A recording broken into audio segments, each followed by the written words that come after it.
సజీవుడు మన రక్షకుడు యేసు క్రీస్తు నామంలో మనకందరికీ శుభములు. దేవుడు మనల్ని ప్రేమించి నూతన దినాన్ని ఉచితముగా అనుగ్రహించాడు. ప్రతి ఒక్కరము ఆయన వలననే, ఆయన నోటి మాట వలననే మనము జీవించగలుగుచున్నాము. దేవునికి వందనాలు. 35వ కీర్తన చివరి వచనంలో చివరి భాగాన్ని ఈరోజు ధ్యానం చేసుకున్నాము. 35వ కీర్తన 28వ వచనము. నా నాలుక నీ నీతిని గూర్చియు నీ కీర్తిని గూర్చియు దినమెల్ల సల్లాపములు చేయును. అంటే దావీదు గారు ఎప్పుడూ దేవుణ్ణి స్తుతించాలి. రెండు విషయాలకు నిమిత్తమై స్తుతించాలి. ఒకటి, దేవుని యొక్క నీతిని గూర్చి స్తుతించాలి. రెండవది, దేవుని యొక్క కీర్తిని గూర్చి.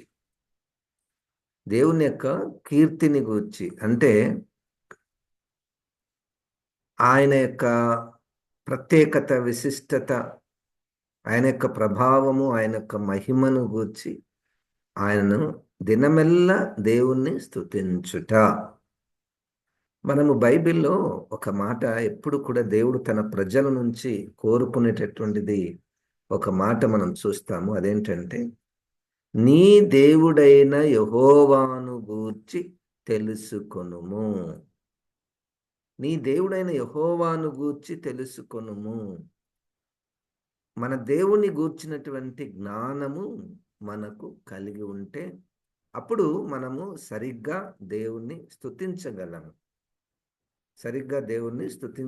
మన దేవుడు ఏమై ఉన్నాడో మనకు తెలియాలి. పరిశుద్ధాత్మ దేవుడు తెలియచేస్తాడు ఈ విధంగా మరియు అనేక విధాలుగా.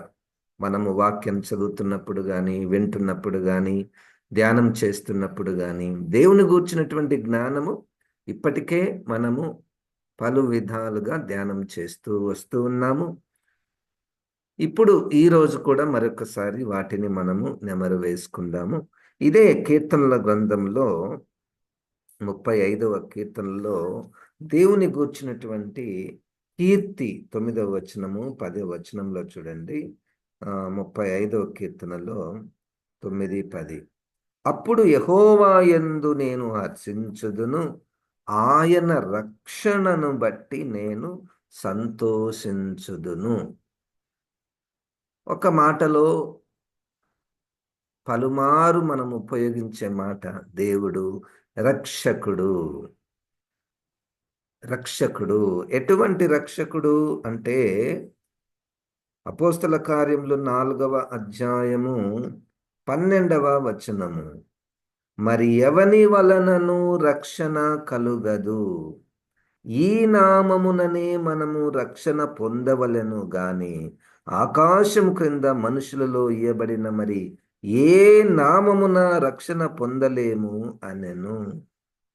ఇది దేవుని కీర్తి. ఏంటంటే, ఆయన ఒక్కడే రక్షింపగలవాడు.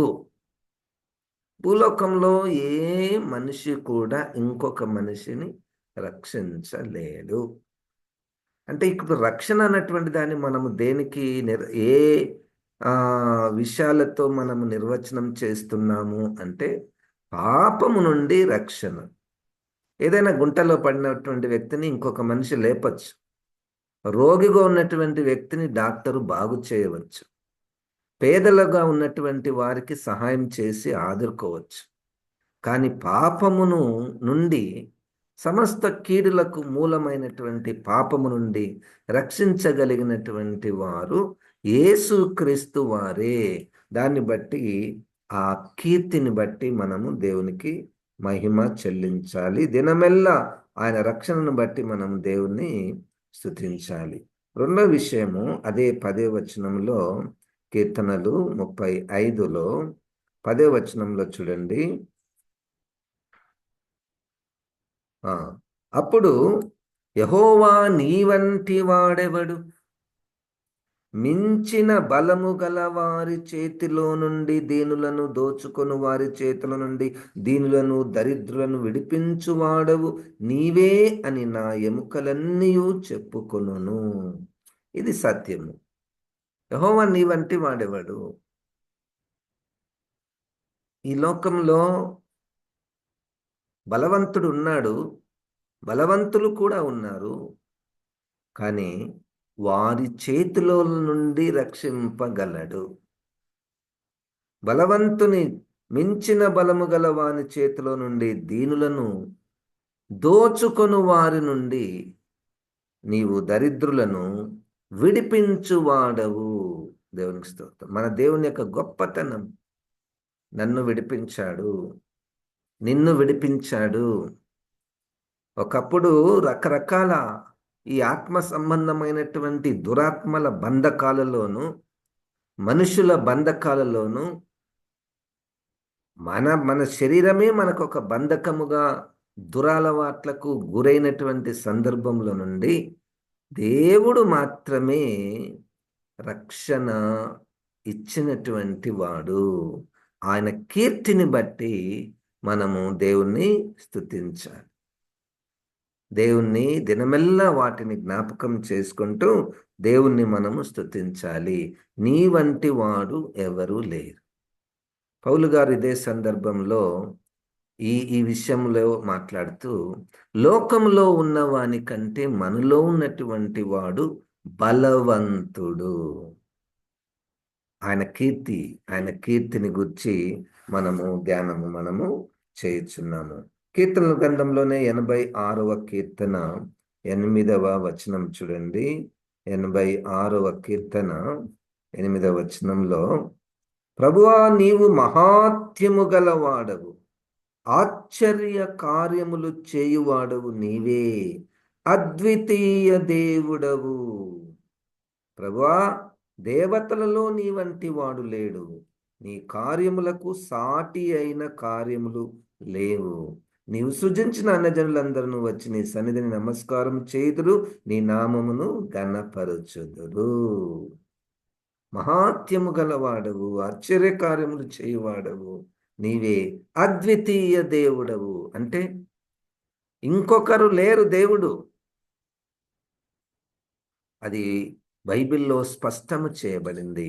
మనకు బైబిల్ ద్వారా బయలుపరచబడినటువంటి విషయము, దేవుడు ఒక్కడే, దేవుడు ఒక్కడే, దేవుడు ఒక్కడే, ఇంకొకరు లేరు. దేవతలలో నీ వంటి వాడు లేడు. చాలా మంది ఉంటారు చూడండి,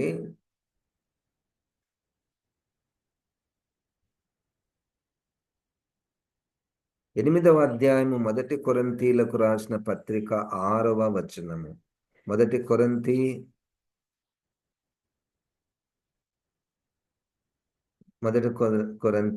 8వ అధ్యాయము 4వ వచనం నుండి, కాబట్టి విగ్రహములకు బలిగా అర్పించిన వాటిని తినుట విషయము, లోకమందు విగ్రహము వట్టిదనియు, ఒకడే దేవుడు తప్ప వేరొక దేవుడు లేడనియు ఎరుగుదుము. దేవతలనబడిన వారును ప్రభువులనబడిన వారును అనేకులున్నారు. ఆకాశమందైనను భూమి మీద నైనను దేవతలనబడినవి ఉన్నను, మనకు ఒకడే దేవుడున్నాడు, ఆయన తండ్రి. ఆయన నుండి సమస్తమును కలిగెను, ఆయన నిమిత్తము మనమున్నాము, మరియు మనకు ప్రభువు ఒక్కడే, ఆయన యేసుక్రీస్తు. ఆయన ద్వారా సమస్తమును కలిగెను, మనము ఆయన ద్వారా కలిగిన వారము. ఇది దేవుని యొక్క విశిష్టత, దేవుని యొక్క కీర్తి, ఆయన ఆశ్చర్య కార్యములు, ఆయన అద్వితీయ దేవుడు. అనేకులు నేనే దేవుణ్ణి అని పిలువబడేటటువంటి వారు ఉన్నారు. నేనే దేవుణ్ణి అని అంటే వాళ్ళు విశిష్టంగానే ఉంటారు. మనకు ప్రకటన గ్రంథంలో చూస్తే, బొమ్మకు మాటలాడే శక్తి కూడా ఉంటుంది, క్రూర మృగమునకు మాటలాడే శక్తి కూడా ఉంటుంది, అగ్నిని ఆకాశము నుండి దింపగల శక్తి కూడా ఉంటుంది. కానీ వాళ్ళు దేవుళ్ళు కాదు. దేవుడు ఒక్కడే. మన దేవుని కీర్తిని గూర్చి మనకు తెలియాలి. ఎందుకు? చూడండి, మొదటి సమూయేలు గ్రంథము మన దేవునిలో ఉన్నటువంటి విశిష్టత, ఆయన కీర్తి ఏంటంటే 2వ వచనంలో, యెహోవా వంటి పరిశుద్ధ దేవుడు ఒక్కడునూ లేడు. నీవు తప్ప మరి ఏ దేవుడునూ లేడు. మన దేవుని వంటి ఆశ్రయదుర్గం ఏదియూ లేదు. ఏంటి మీ దేవుని దగ్గర ఉన్న విశిష్టత, ప్రత్యేకత? ఎందుకు యేసుక్రీస్తు నమ్ముకున్నారయ్యా? చాలా మంది ఉన్నారు కదా లోకంలో. ఎందుకు యేసుక్రీస్తునే నమ్ముకుని ఉన్నారు అంటే, ఆయన పరిశుద్ధ దేవుడు. యేసుక్రీస్తు ఈ లోకంలో ఉన్నప్పుడు, రండి నాలో ఏ తప్పిదమైన ఉంటే చూపించండి. కాబట్టి ఈ దేవుడు, బైబిల్ దేవుడు, ఈ యేసుక్రీస్తు దేవుడు పరిశుద్ధ దేవుడు. ఆయన మనలాగనే మనలాగనే అన్ని శోధనల గుండా వెళ్ళాడు.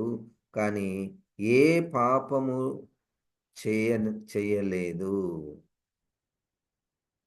చూడండి, 15వ వచనంలో, హెబ్రీ పత్రిక 4వ అధ్యాయము 15వ వచనంలో, మన ప్రధాన యాజకుడు మన బలహీనతలయందు మనతో సహానుభావము లేనివాడు కాడు గాని సమస్త విషయములలోనూ మన వలనే శోధింపబడినను ఆయన పాపము లేనివాడుగా ఉండెను. మన వలనే శోధింపబడ్డాడు భూలోకంలోనే. పరలోకంలో పరిశుద్ధ దేవుడు అంటే ఉండవచ్చు. అక్కడ ఏం శోధనలుంటాయి? అక్కడ పాపం చేయడానికి ఏం శోధనలుంటాయి? భూలోకంలో అయితే అడుగడుగున పాపం చేసే అవకాశాలు ఎక్కువ. కానీ భూలోకంలోనే యేసుక్రీస్తు వారు ఉన్నప్పుడు మనలాగానే ఆయనకు అన్ని శోధనలొచ్చాయి. కానీ ఏ పాపము లేనివాడుగా ఉన్నాడు. ఆయన పరిశుద్ధ దేవుడు. ఆయన కీర్తిని బట్టి దినమెల్లా నేను స్తుతిస్తాను. 35వ కీర్తన 28వ వచనాన్ని మనము ధ్యానము చేస్తూ ఉన్నాము. చూడండి, ఇదే 89వ కీర్తన, తిరిగి 89వ కీర్తనలో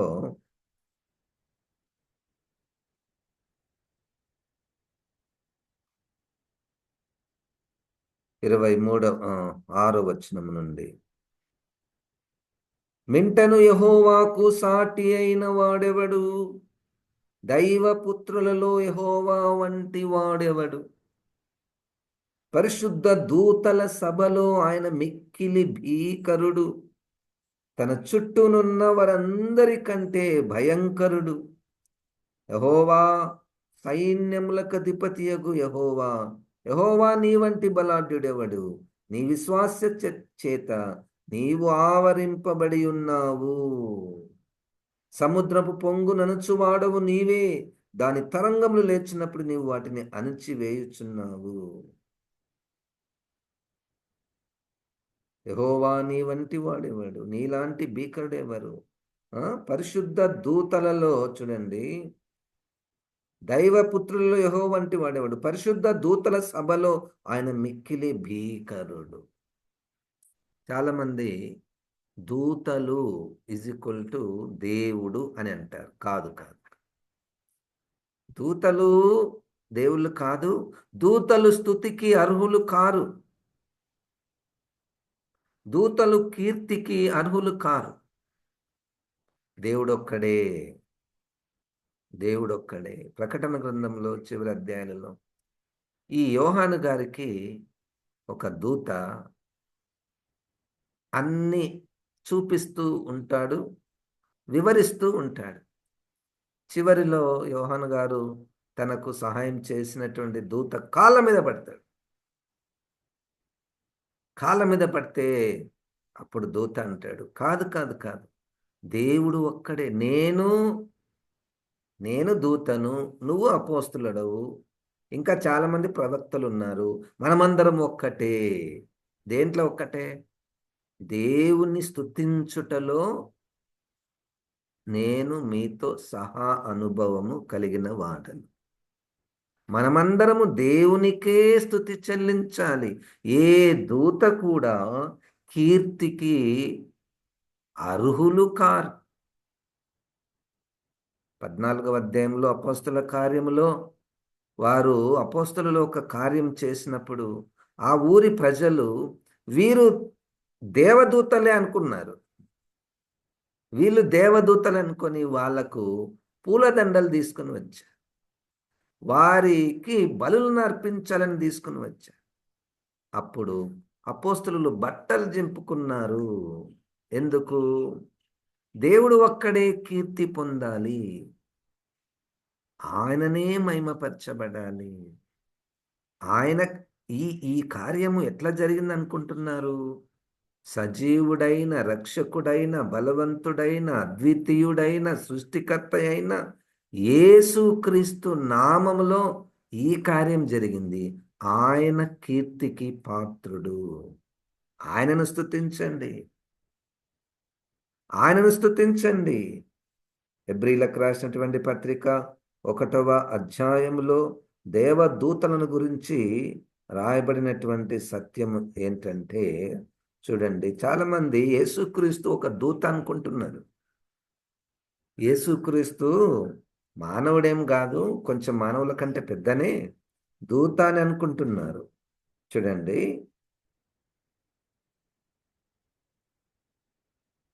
3వ వచనంలో ఆయన దేవుని మహిమ యొక్క తేజస్సును, ఆయన తత్వము యొక్క మూర్తిమంతమునయుండి తన మహత్తు గల మాట చేత సమస్తమును నిర్వహించుచు పాపముల విషయంలో శుద్ధీకరణము తానే చేసి దేవదూతల కంటే ఎంత శ్రేష్టమైన నామము పొందెను, వారికంటే ఎంత శ్రేష్ఠుడై ఉన్నత లోకమందు మహామహుడగు దేవుని కుడిపార్శ్వమున కూర్చుండెను. ఏలైనగా నీవు నా కుమారుడవు, నేను నేడు నిన్ను కనియున్నాననియు, ఇదియుగాక నేను ఆయనకు తండ్రినయుందును, ఆయన నాకు కుమారుడుండును అనియు ఆ దూతలలో ఎవనితోనైనా ఎప్పుడైనను చెప్పెనా. దేవదూతలు దేవుని పిల్లలు కాదు, దేవుని కుమారుడు కాదు. 6వ వచనంలో మరియు ఆయన భూలోకమునకు ఆది సంభూతిని మరలా రప్పించినప్పుడు దేవుని దూతలందరూ ఆయనకు నమస్కారము చేయవలనని చెప్పుచున్నారు. దేవుని దూతలందరూ యేసుక్రీస్తుకి నమస్కారం చేయాలి. యేసుక్రీస్తు ఎక్కడ కూడా దేవుని కంటే కొంచెం కూడా తక్కువ కాదు. యేసుక్రీస్తు ఈజ్ ఈక్వల్ టు దేవుడు. తన దూతలను వాయువులుగాను తన సేవకులను అగ్ని జ్వాలలుగాను చేసుకునివాడు అని దూతలను గూర్చి చెప్పుచున్నాడు. ఆ దూతలు దేవుని యొక్క చేతిలో పనివారు. దేవుని దూతలు దేవుళ్ళు కాదు. దేవుని దూతలకు ఆరాధన లేదు. దేవుని దూతలను పొగడుట లేదు. మొదటి పాఠం ఏంటంటే, దేవుని దూతలే ఆరాధనకు పనికిరాదు, కీర్తికి పనికిరారు, ఆ అర్హత లేనటువంటి వారైతే మరి మానవునికి ఎందుకు కీర్తి? మానవుణ్ణి మీరు ఎందుకు పొగడుతున్నారు, స్తుతిస్తున్నారు, హెచ్చిస్తున్నారు? మొదటి పాఠం, క్రీస్తును కలిగినటువంటి వారికి క్రీస్తే మహిమపరచబడాలి. క్రీస్తుకే ఆరాధన, క్రీస్తుకే నమస్కారం.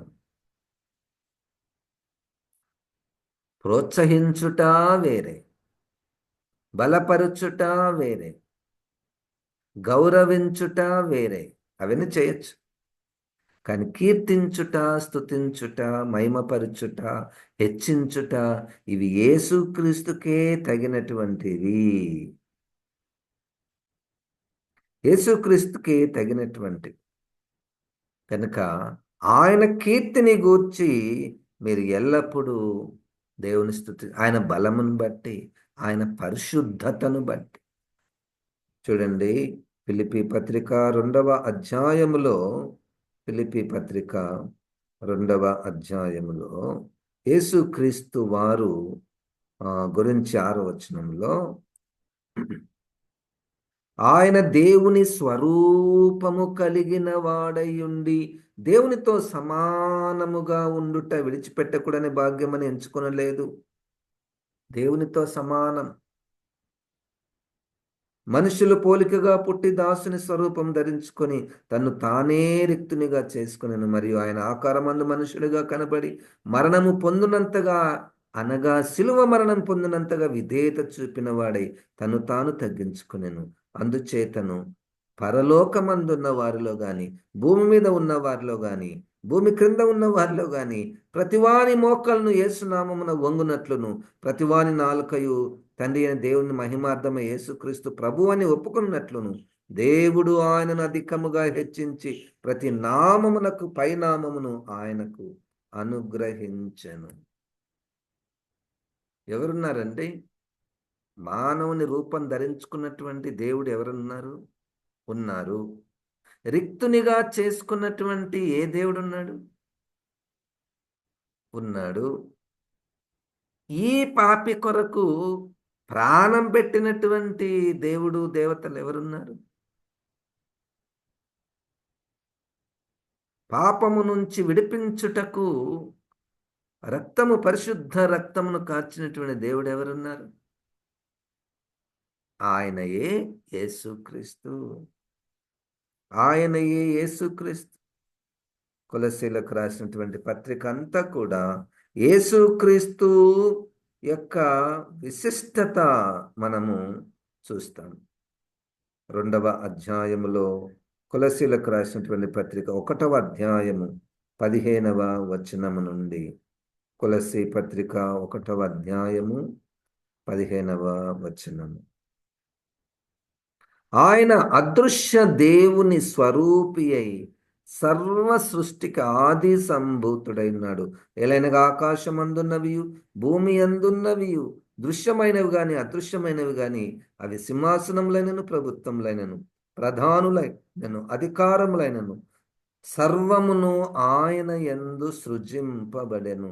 సర్వమును ఆయన ద్వారాను ఆయనను బట్టి సృజింపబడెను. ఆయన అన్నిటికంటే ముందుగా ఉన్నవాడు. ఆయనే సమస్తమునకు ఆధారభూతుడు. ఇంకా ఎన్నో.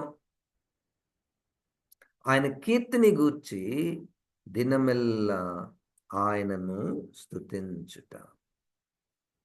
ఆయనను కీర్తిని గురించి దావీదు గారికి దేవుణ్ణి స్తుతించుట, దేవుని యొక్క సుగుణములను, దేవుని యొక్క లక్షణములను, దేవుని యొక్క గొప్పతనాన్ని, దేవుని యొక్క కార్యములను వివరించుట దావీదు గారికి చాలా దగ్గరగా ఉన్నటువంటి విషయం.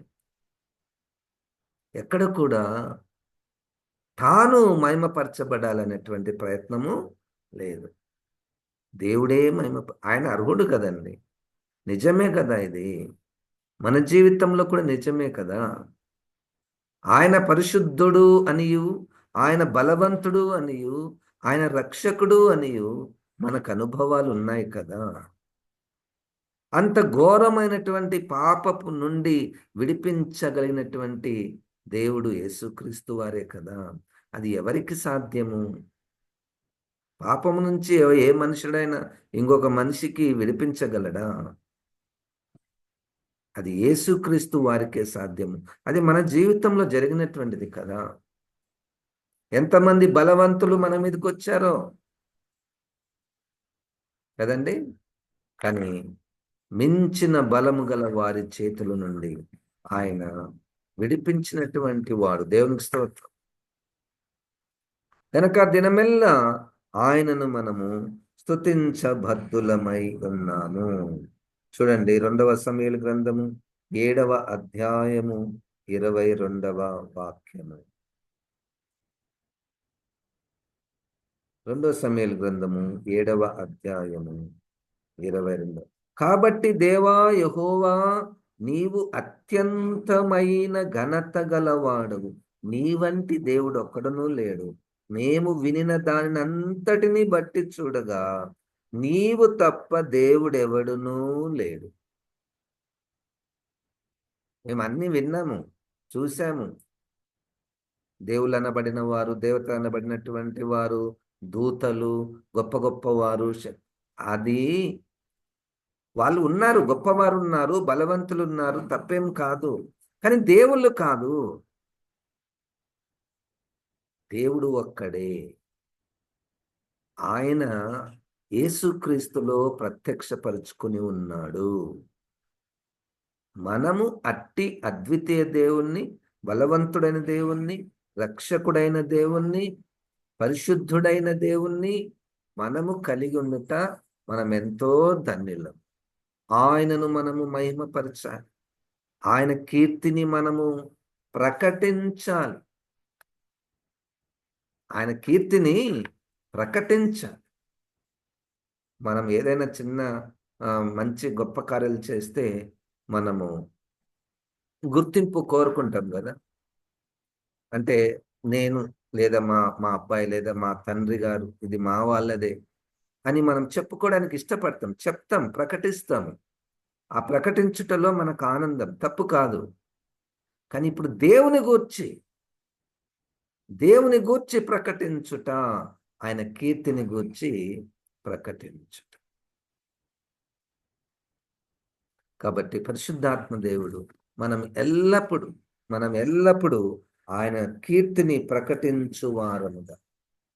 యోహాను సువార్తలో 14వ అధ్యాయం 6వ వచనములో యేసుక్రీస్తు వారే నేనే మార్గము, నేనే సత్యమును, నేనే జీవమును. ఆయన మార్గం చూడకపోతే మన మార్గాలు ఎక్కడెక్కడ పోయేటివో. యేసు అన్నటువంటి మార్గంలోనికి మనం ఈరోజు వచ్చామంటే అది పరిశుద్ధాత్మ దేవుడు మనల్ని కనికరించి ఆ మార్గంలో మనం ఉండుటకు కృప చూపించాడు. ఆ మార్గాన్ని బట్టి దేవునికి ఉందాం. ఆ ఆ ఆ నిత్య జీవము బట్టి దేవునికి వందనాలు. నేనే పునరుద్ధానమును, నేనే జీవమునై ఉన్నాను. ఇక సత్యం గురించి చెప్పనక్కర్లేదు. అట్టి యేసుక్రీస్తుని మనము కలిగి ఉన్నాము. యేసుక్రీస్తు కీర్తిని గురించి ఆయనను మనము స్తుతించుట, ఆయన కీర్తిని గురించి ఇతరులకు మనము ప్రకటించుట. ఈ విధంగా చేయుటకు పరిశుద్ధాత్మ దేవుడు మనకు సహాయం చేయునుగాక. ప్రార్థన. జీవం గల దేవ, వాక్యమైన ప్రభా, ఈ మాటలను బట్టి తండ్రి నీకు వందనాలు. ఈ మాటలనైనా మా అందరిలోనైనా ఫలింప చేయమని ప్రభా, ఎల్లప్పుడూ దినమెల్లా నిన్ను స్తుతించు వారంగా మమ్మల్ని చేయమని యేసు క్రీస్తు నామమున ప్రార్థిస్తున్నాము తండ్రి. ఆమేన్. ఇప్పుడు మన పరమ తండ్రి అయిన దేవుని యొక్క ప్రేమ, ప్రభు అయిన యేసు క్రీస్తు కృప, పరిశుద్ధాత్మ దేవుని యొక్క సహవాసము మనకందరికీ సదాకాలము తోడై ఉండును గాక. ఆమేన్. దేవుడు మనం దీవించు.